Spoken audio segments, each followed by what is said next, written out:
I was talking to one of my coaching clients this morning, and he was telling me how he's been doing on this whole Corona thing, and he's been doing fucking phenomenal, just killing the game. Like he's got a kid at home, things are awesome. He's getting to spend a lot of time, a lot of connection. His wife and him are doing great.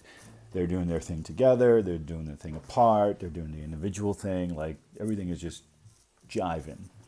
And he was just expressing his gratitude and his appreciation this morning for just being in that place. And it made me think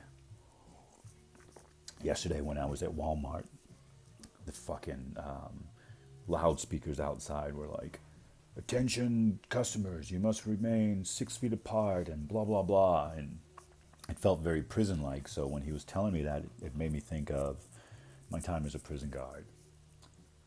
There are two types of prisoners, inmates and convicts. And when the unit would go on lockdown, the inmates would be like, you'd have to like get them to their cells, and they're all trying to trade shit back and forth, and then they're sending messages back and forth, and then you've got the jailhouse lawyers that are spitting all the fucking code. It's like, you're wrong, you're this, you're that. Then you got the jailhouse freaking doctors that are telling you how to be safe and do this and do that. And then you've got, the ones that are running game trying to take advantage of the situation. And everyone's like trying to stockpile commissary stuff. Dudes are hanging out on the rec yard, stashing shanks and stuff, right? Just getting ready for this crazy lockdown. And the convict literally just walks to his cell, shuts the door, gives it a little jiggle, and is like, "We're good." Looks up at the tower and gives the boss man a thumbs up. And the convict in his cell doesn't care how long he's got to be there. This is all news to him. He has enough shit in his cell to make trash can punch. He has enough commissary stashed away to it doesn't matter how long that he needs, because he's always added a little bit and a little bit and a little bit. His shank is probably not hidden on the rec yard. He probably will never know where it's hidden because he's that good. And he's probably got some laundry stuffed into his mattress, so he's not worried about clothes. And the only thing that the convict wants is the library guy to come around and bring him books. While the inmates are bitching about, not going to rec, not going to chow hall, not going to the gym, not going to the day room, the convict can give a fuck. As long as he gets his books, you're good.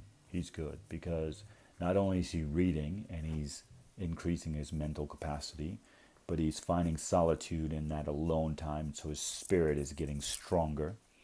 And by the way, when he's done reading his books, he puts them in his pillowcases and he's doing curls. And he's working out and he's getting his body stronger and stronger and stronger. And you never hear him complain, you never hear him bitch, you never hear him moan. Because the inmate knows that he's been in there for 20 years and he's got the rest of his life in there. And this is his world. This cell has become his world. Himself has become his world. And he knows how to operate from within. Now, if shit hits the fan and all hell breaks loose on the lockdown and there's a riot, who do you want in your corner?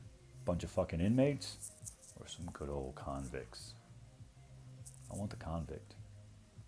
Now, let's just say lockdown gets lifted and we're back to the rec yard, we're back to the chow hall, the gyms, all of that.